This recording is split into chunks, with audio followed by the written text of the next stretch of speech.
Greetings from the abyss. Welcome back to Carnophobia. In this video, I'm giving you the complete step-by-step instructions on how to summon demons, the full operational guide. Let's begin. You've always been told that the world runs on visible rules: effort, timing, luck, and persistence. But what if the real levers of power have always been hidden just beneath that surface, waiting for someone willing to reach into the dark and pull them? What if the things you desire most, victory in conflict, unbreakable attraction, protection from enemies, or forbidden knowledge, could be influenced by forces that most people dismiss as myth? The contradiction is this: the rituals work far more often than they fail, yet the cost is never what you expect.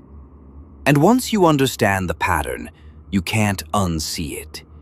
It changes how you move through life. This is your complete step-by-step operational manual for evoking and working with demonic entities. Everything here is drawn from centuries of recorded practice, refined through real experience. Follow it precisely. Respect is not optional. It is the difference between transformation and disaster. Phase 1. Preparation. Aligning yourself. Before you open the door, begin days, preferably weeks, in advance. You cannot summon from a scattered mind. Spend at least 15 minutes each day in silent meditation, focusing on a single black flame in the center of your awareness. This trains your psyche to hold steady when contact begins. Fear is the biggest obstacle. Understand that these entities are not cartoon monsters from horror films. They are intelligent forces that respond to clarity, respect, and intent. Approach them as powerful allies, not slaves. Choose your target entity based on your exact need.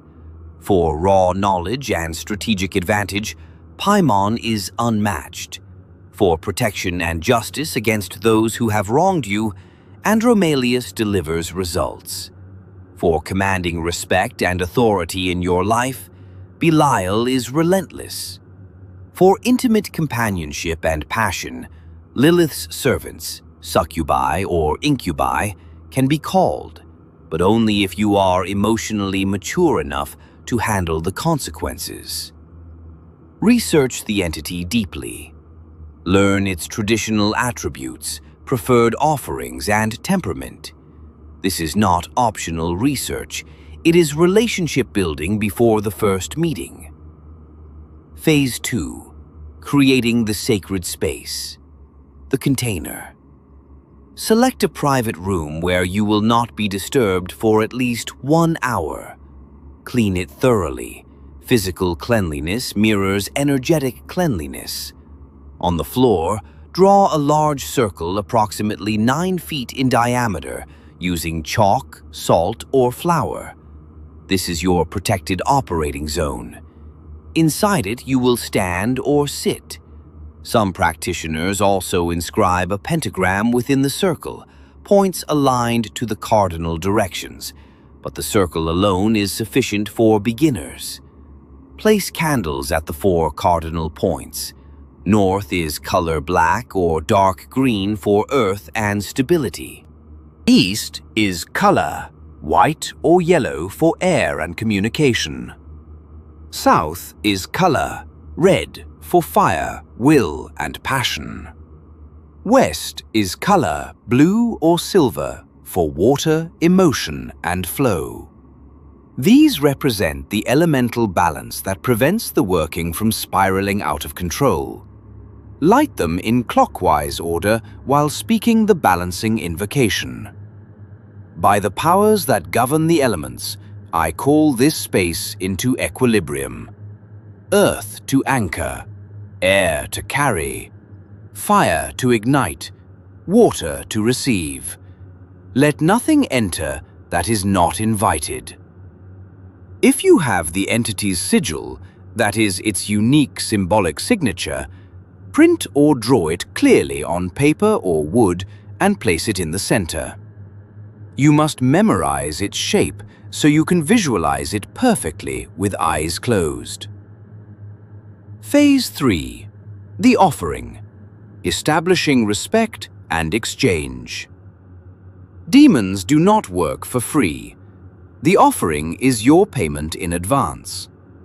Common effective offerings include quality incense, like frankincense, myrrh, or storax for Belial; fresh fruit, wine, or honey cakes; a small amount of your own blood, like 1 or 2 drops from a sterilized lancet, dropped onto the sigil; black candles anointed with oils matching the entity's nature, like castor oil with black pepper and basil for justice workings. As you arrange the offerings, speak clearly. I offer this with respect and gratitude. In exchange, I seek only money and fame. Blood is powerful because it carries your life force. Use it sparingly and only when you are fully committed. Never offer it lightly. Phase 4. The invocation. Making contact. Sit or stand inside the circle. Breathe deeply until your mind is calm. Visualize the sigil glowing in front of you, burning behind your eyelids.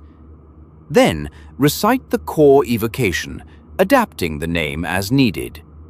Lord of the hidden paths, grant me the power to manifest what I desire. I call upon, say the entity's name, use titles such as King Paimon or Prince Belial to appear in a form I can perceive. Come in peace and clarity. Speak so that I may understand. I ask this with respect and in exchange for the offerings given. For specific entities, you may also use their N, a short vibrational chant. For Andromalius, repeat slowly, Tassa Fubin, Andromalius Onkar. Hold the sigil in your mind the entire time. Repeat the call with focused intent. Do this for at least 20 minutes. Signs of contact often begin subtly. Sudden temperature drop, goosebumps traveling across your skin, a heavy presence in the room, whispers at the edge of hearing, or a clear internal voice that feels foreign to your own thoughts. If nothing happens the first night, extinguish the candles counterclockwise, thank the entity anyway, and repeat the next night. Consistency beats intensity. Many practitioners report success on the 3rd to 7th attempt. Phase 5. Communication and negotiation. When contact is made, remain respectful but direct. Greet the entity by its proper title. State your request clearly and without vagueness. Help me win the upcoming conflict and protect me from retaliation is far better than make me win everything. Listen carefully. Answers may come as thoughts that are not yours, images in the mind's eye, or physical signs. Ask clarifying questions. Negotiate terms if needed. Some entities require ongoing offerings or specific behavioral changes from you. For protection or justice, workings with Andromalius, place photos or names of those involved under the candles. For intimate summonings, visualize the desired form clearly while calling on Lilith's domain. Always set boundaries. Come only in benevolence and for mutual benefit. Harm none who do not deserve it, including myself. If the presence feels overwhelming, calmly ask it to lower its intensity. Most will comply when treated with dignity. Phase 6. Closing and banishing. ending the session safely. Never leave a working open-ended. When finished, thank the entity sincerely. Say like, "I thank you, Lord Paimon, for your presence and assistance. Go in peace until I call again." Extinguish the candles in reverse order, starting with the west. Visualize the circle dissolving. Ground yourself by eating something simple and drinking water. Write down everything that occurred while it is fresh. Details fade quickly. Deeper layer, the real mechanism most miss. Here is what separates effective practitioners from those who fail or worse. These entities are not purely external. They are mirrors and amplifiers of forces already inside the human psyche, archetypes given form through focused will and ancient symbology. When you evoke them, you are both calling something real from outside and awakening corresponding power within yourself. This is why results feel both supernatural and deeply personal. The pattern is consistent across centuries. Those who approach with fear invite chaotic experiences. Those who approach with grounded respect and clear intent receive measurable changes. Opportunities appear. People behave differently. Hidden information surfaces.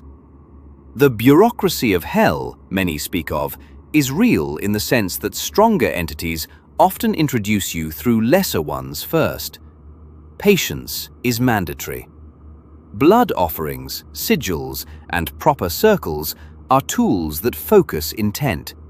They are not superstitious theater. They create a psychological and energetic container that allows the transaction to occur cleanly. Advance notes and warnings. Work with one entity at a time until the relationship is stable. Keep a dedicated journal for each spirit. Track offerings, communications, and results. If you ever feel genuinely threatened, use a simple banishing. Salt water sprinkled while commanding the entity to depart in peace. This is almost never necessary when respect is maintained. Results rarely appear instantly. They unfold over days or weeks through coincidences and opened doors. Do not use these practices for casual revenge or petty greed. The return current is real. You now possess a complete operational manual. Most people will read this and do nothing. A few will try half-heartedly and see minor effects. The rare ones who follow every step with discipline and respect will discover that the world is far more malleable than they were taught. The hidden truth is this: the power was never locked away in some inaccessible realm. It was waiting for you to become the kind of person willing to step into the circle and speak directly to it. Once you do, reality begins revealing its seams. You see the patterns behind everyday events. You understand why some people seem cursed while others glide forward. And you carry a quiet, permanent shift in perception. You are no longer only at the mercy of the visible world. If this made you see the machinery behind the curtain, leave a comment describing what you felt while doing the deed. Smash that like button, subscribe, and turn on the notification bells of horror so you never miss the next layer.